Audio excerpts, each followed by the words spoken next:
मेरा नाम है आदित्य झा और आप देख रहे हैं एनडीटीवी राजस्थान। उदयपुर से एक बड़ी खबर आ रही है इस वक्त की। सीएम भजनलाल शर्मा की पार्टी नेताओं के साथ बैठक हुई है। बैठक में चुनिंदा कार्यकर्ता और अधिकारी शामिल हैं। बैठक के मुद्दों को गोपनीय रखा गया है। 84 और सलियुम्बर उपचुनाव को लेकर रणनीति पर चर्चाएं हुई हैं। सलियुम्बर और 84 सीट को लेकर फीडबैक्स भी लिए गए हैं। तो आपको बताते चलें कि सीएम भजनलाल शर्मा की पार्टी नेताओं के साथ बैठक हुई है। बड़ी बात यह है कि बैठक के मुद्दों को गोपनीय रखा गया है। किन विषयों पर बात हुई है, क्या बात हुई है, इसके बारे में कोई जानकारी नहीं है। 84 और सलियुम्बर उपचुनाव को लेकर रणनीतियों पर चर्चाएं हुई हैं, ये माना जा रहा है। सलियुम्बर और 84 सीट को लेकर फीडबैक्स भी लिए गए हैं।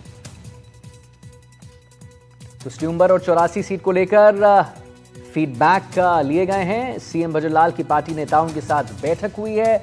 बैठक में चुनिंदा कार्यकर्ता और अधिकारी शामिल हैं। और बड़ी बात यहां पर यह सामने आई है कि बैठक के मुद्दों को गोपनीय रखा गया है। 84 और सलियुम्बर उपचुनाव को लेकर रणनीतियों पर चर्चाएं हुई हैं और सलियुम्बर और 84 सीट को लेकर फीडबैक्स भी लिए जाएंगे। तो सीएम भजनलाल शर्मा की पार्टी नेताओं के साथ बैठक है और उपचुनाव माना जा रहा है कि एक बड़ा चर्चा का विषय है।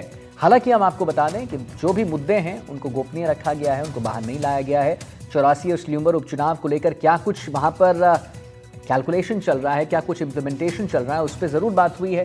सीएम भजनलाल की पार्टी नेताओं के साथ बैठक हुई है। चुनिंदा कार्यकर्ता इस बैठक में शामिल हैं, अधिकारी चुनिंदा शामिल हैं। सब कोई को नहीं इस बैठक में बुलाया गया है। चुनिंदा जो कार्यकर्ता हैं, चुनिंदा जो अधिकारी हैं, उन्हीं को बुलाया गया है। सलियुम्बर और 84 सीट को लेकर फीडबैक्स लिए जाएंगे सीएम भजनलाल शर्मा द्वारा। सीएम भजनलाल की पार्टी नेताओं के साथ अहम बैठक और चुनिंदा कार्यकर्ता और अधिकारी यहां पर शामिल।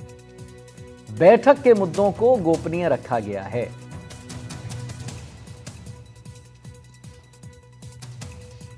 तो संजय व्यास हमारे साथ संवाददाता फोन लाइन पर जुड़ चुके हैं। तो संजय, बात यह सामने आ रही है कि बैठक में मुद्दों को गोपनीय रखा गया है। क्या कुछ बात हो सकती है? क्या आकलन आपका कहता है कि क्या इस विषय पे, किन विषयों पे बात हो सकती है? बिल्कुल, मैं बता दूं आपको कि 84 और सलियुम्बर दोनों विधानसभा के उपचुनाव हैं और इसी के चलते इनके ऊपर किस तरह से रणनीति बनाई जाए और किस तरह से दोनों ही सीटों को निकाला जाए, इसके लिए रणनीति बन रही है। और कुछ गिने चुने लोग बाग हैं जो जिनको अंदर एंट्री दी गई है, उन्हीं से ये वार्ता चल रही है और उन्हीं को बताया जा रहा है कि लोगों के बीच में जाए और जहां पर अपने को लग रहा है कि हम यहाँ पर वीक हैं, यहाँ कमजोर है, तो वहां पर लोगों को बताया जाए कि इस 10 महीने में जो भजनलाल सरकार ने जो जनहित के कार्य करे हैं उनकी लोगों को बताया जाए और उसका पूरा उनको ब्यौरा बताया जाए कि आगे भी इसी तरीके से ये कार्य चलता रहेगा जन कल्याणकारी योजनाओं का। तो ये जन कल्याणकारी योजनाएं जो चलती रहेंगी और उस पर लोगों को बताया जाए कि भाई हम आपके लिए प्रतिबद्ध हैं कि आपका अच्छा हो, आपका भला हो।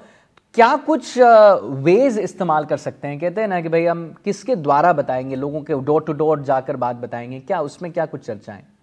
बिल्कुल, कुछ कार्यकर्ता बाहर आए थे, उनसे जब हमने बातचीत की तो उन्होंने बताया कि हमको यही कहा गया है कि डोर टू डोर लोगों को बताया जाए कि किस तरह से जन कल्याणकारी योजनाएं चल रही है और उसी के चलते किस तरह से जल्द से जल्द विकास की जो गंगा है वो तेजी से बहेगी।